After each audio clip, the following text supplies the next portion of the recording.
Assalamualaikum warahmatullahi wabarakatuh. Om Swastiastu, Namo Buddhaya, salam kebajikan, salve, shalom. Pada tempat pertama, saya mengucapkan banyak terima kasih untuk kesempatan yang diberikan kepada saya menyampaikan kuliah umum pada kesempatan yang sangat bermartabat di momen perayaan Hari Ulang Tahun yang ke-13 Lembaga Perlindungan Saksi dan Korban Republik Indonesia. Saya menyampaikan banyak salam dari komunitas kami di Kupang, Nusa Tenggara Timur.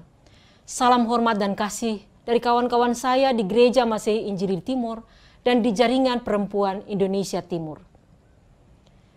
Teriring apresiasi kami yang tulus untuk kerja-kerja penting LPSK yang telah dirasakan dalam masyarakat di tempat kami, terutama untuk para korban tindak pidana perdagangan orang dan korban pelanggaran HAM berat 6566 di Nusa Tenggara Timur.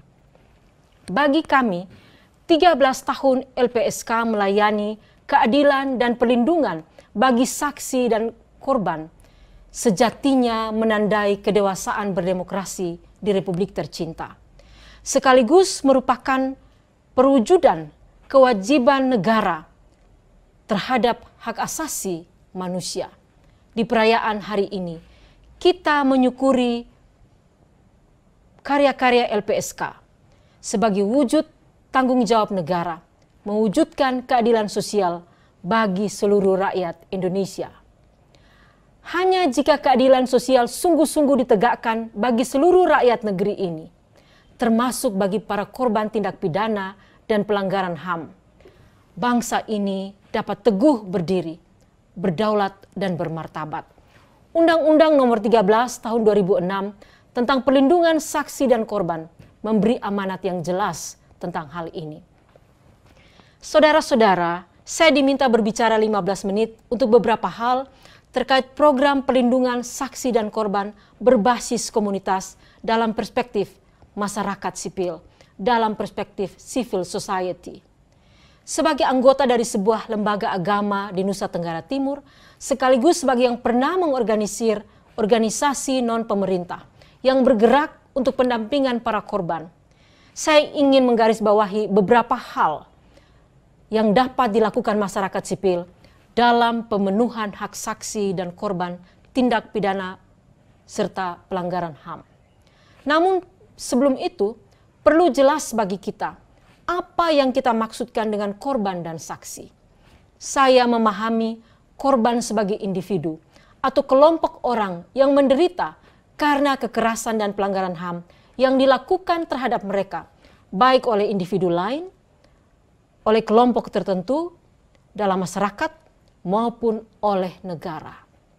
Korban dapat kita bedakan antara korban langsung dan korban tak langsung.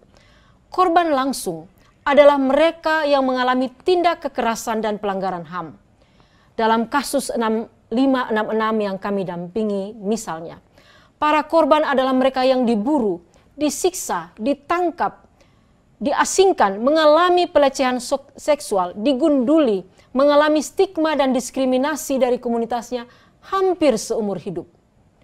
Untuk tindak pidana perdagangan orang, para korban adalah mereka yang ditipu, direkrut dari kampung-kampung dengan iming-iming bekerja di luar daerah atau luar negeri dengan gaji besar, dipalsukan identitasnya, diperbudak, tidak mendapat gaji, mengalami kekerasan fisik, kekerasan seksual, bekerja melewati jam kerja, tidak diberi makan, tidak mendapat akses layanan kesehatan, bahkan pulang dalam keadaan tak bernyawa, yang jenazahnya kami jemput dalam peti-peti mati yang mengalir hampir setiap hari di Bandara El Tari Kupang. Sedangkan korban tak langsung adalah anggota keluarga mereka yang terkena dampak dari peristiwa kekerasan dan pelanggaran HAM yang dialami korban. Beberapa tahun terakhir ini, saudara-saudara, lembaga kami bekerja sama dengan LPSK di NTT. Kami mencatat bahwa masyarakat sipil dapat melakukan beberapa hal untuk turut mengemban amanat Undang-Undang Nomor 13 Tahun 2006. Hal pertama yang kami catat adalah pendampingan korban dan atau keluarganya. Dalam pengalaman bekerja sama dengan LPSK, kami melihat sejumlah hal yang menyebabkan keterbatasan layanan LPSK, jumlah staf yang terbatas, minimnya ketersediaan anggaran, serta begitu luasnya wilayah negara kita dengan konteks kepulauan. Dalam konteks seperti itu, peran masyarakat sipil menjadi penting, khususnya dalam pendampingan korban dan sekaligus sebagai penghubung korban dengan LPSK. Peran penting kedua yang dapat saya sebutkan ialah penyediaan data. Kelompok-kelompok masyarakat sipil yang berkompeten sangat penting terlibat menyediakan data yang dibutuhkan melalui riset dan publikasi. Kami belajar misalnya dengan penelitian yang dilakukan terkait pelanggaran HAM berat masa lalu di NTT oleh lembaga kami, Jaringan Perempuan Indonesia Timur. Riset itu memungkinkan teridentifikasinya para korban. Tanpa adanya riset dan publikasi tentang 65 di NTT, banyak orang bisa saja berpikir tragedi itu hanya ada di Pulau Jawa dan Bali. Peran masyarakat sipil menjadi penting di sini untuk mengartikulasikan the voice of the voiceless melalui riset dan publikasi. Hal berikut yang kami pikir penting sebagai peran masyarakat sipil adalah memfasilitasi korban untuk akses layanan publik seperti layanan hukum, kesehatan, ekonomi, psikososial, dan sebagainya. Berbasis data yang baik, masyarakat sipil dapat bekerja sama dengan Komnas HAM, LPSK, dan lembaga-lembaga terkait lain untuk mendampingi korban, mendampingi saksi, mendapatkan pelayanan publik yang dibutuhkan. Fungsi utama masyarakat sipil di sini adalah pendampingan, accompaniment. Subjek utama haruslah para korban sendiri. Peran pendampingan adalah untuk memperkuat rasa percaya diri dan keberanian para korban untuk self-determination, menyuarakan sikap dan aspirasi mereka. Selanjutnya, saudara-saudara, masih terkait peran pendidikan masyarakat sipil, kami mencatat pentingnya peran pendidikan publik tentang hak-hak saksi dan korban. Kita masih hidup dalam masyarakat di mana hak korban belum sungguh-sungguh dipahami dan dihargai oleh semua masyarakat. Pendidikan publik terkait hak-hak saksi dan korban, karena itu sangat penting untuk mendorong tegaknya keadilan sosial, terutama keadilan bagi para korban. Kami mengalami bahwa terutama terkait pelanggaran HAM berat masa lalu seperti peristiwa 6566, stigma dan diskriminasi masih begitu kuat, sehingga pendidikan publik mengenai HAM itu dibutuhkan.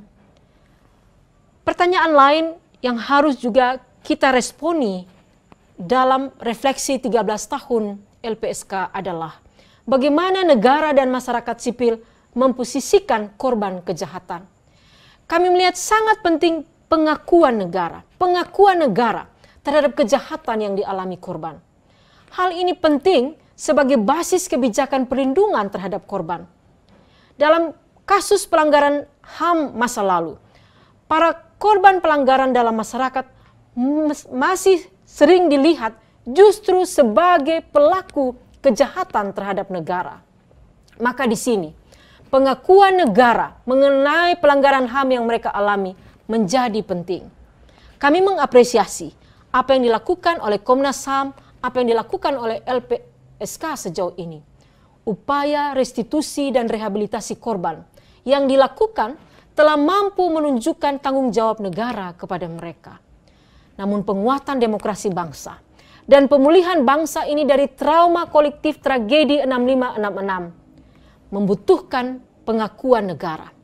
Pengakuan negara mengenai pelanggaran HAM yang dialami para korban sangat penting. Karena itu, dorongan untuk adanya Komisi Kebenaran dan Rekonsiliasi penting diwujudkan. Supaya dengan begitu, kita belajar dari kesalahan masa lalu untuk mencegah keberulangannya di masa depan. Sedangkan jika kita berbicara mengenai peran strategis masyarakat sipil, maka peran pengorganisasian dan pendampingan korban seperti yang saya sebutkan sebelumnya penting untuk terus dilakukan. Dengan keterbatasan sumber daya yang dimiliki LPSK sejauh ini, sangat penting LPSK didukung oleh mitra-mitranya, baik di ranah civil society maupun di ranah state, di ranah negara, dan juga di wilayah political society. Sembari mendorong penguatan kapasitas LPSK melalui penambahan jumlah staf dengan kapasitas yang dibutuhkan dan penambahan anggaran sebagai bukti keseriusan negara melindungi hak-hak korban. Kemitraan dengan kelompok-kelompok masyarakat sipil perlu terus diperluas dan diperkuat. Dalam kerjasama itu, perlu ada spirit saling mendukung peran masing-masing. Penerima mandat utama dari negara untuk perlindungan korban dan saksi adalah LPSK. Peran para mitra di masyarakat sipil adalah untuk mendukung pelaksanaan amanat tersebut. Mekanisme kerjasama yang jelas antara LPSK dan mitra-mitra masyarakat sipil perlu disepakati. Salah satu cara yang dapat ditempuh misalnya dengan nota kesepahaman dan nota kesepakatan. Hal ini penting supaya peran masyarakat sipil dihargai sekaligus melindungi para aktivis HAM ini dari berbagai bentuk kriminalisasi karena peran-peran mereka seringkali berisiko. Poin terakhir saya sekarang adalah mengenai penguatan akses menuju keadilan dalam program perlindungan berbasis komunitas. Kami melihat masih sangat penting sosialisasi tentang LPSK, tidak saja kepada masyarakat, bahkan juga kepada berbagai institusi negara, terutama di daerah. Masih banyak pemerintah daerah dan institusi pemerintahan serta jasa layanan publik yang belum mengerti siapa itu LPSK dan apa yang menjadi tugasnya. Dan karena itu sosialisasi tentang LPSK masih dibutuhkan. Kami juga mencatat perlu adanya desentralisasi layanan LPSK hingga ke daerah. Indonesia begitu luas dan adanya kantor-kantor LPSK di daerah dapat menolong makin maksimalnya tugas-tugas lembaga ini. Pengalaman kami dalam bekerja sama dengan LPSK, pendampingan yang dilakukan dari Jakarta itu cukup memakan waktu dan biaya. Kalau ada kantor di daerah, maka terjadi desentralisasi struktur dan layanan, memaksimalkan pelayanan kepada korban. Akhirnya catatan penutup. Kondisi ideal untuk pemulihan dan perlindungan hak-hak saksi dan korban di Indonesia masih jauh. Namun kita bersyukur Indonesia telah memulainya. Semangat reformasi di negeri ini pasca Orde Baru telah memberikan kita angin segar untuk perjuangan kemanusiaan yang adil dan beradab, dan demi keadilan sosial bagi seluruh rakyat Indonesia. Tetap semangat rekan-rekan LPSK. Untuk pimpinan dan semua staf, sekali lagi kami sampaikan apresiasi, terima kasih yang tulus untuk terus berdedikasi bagi pemenuhan hak-hak saksi dan korban, termasuk di masa-masa sulit pandemi sekarang ini. Karya ibu bapak seringkali jauh dari sorotan kamera, jarang terpampang di media, bekerja dalam sunyi. Namun ketahuilah, kerja-kerja besar pemulihan korban itu terpatri di hati para korban dan keluarganya. Dan sedang menjadi seperti air segar yang menyirami tumbuhnya kehidupan berdemokrasi yang kuat bagi masa depan Indonesia yang makin adil dan beradab. Dan kalau kita tekun menjaga keberlangsungan kerja-kerja bermartabat ini, 50 tahun lagi, mungkin kita sudah tiada. Namun anak-anak bangsa ini akan mengingat kita dengan penuh syukur. Akan mengingat lahirnya LPSK di negeri ini. Mereka akan bersyukur untuk kerja sungguh-sungguh, merawat nilai-nilai kemanusiaan, keadilan dan perdamaian yang kita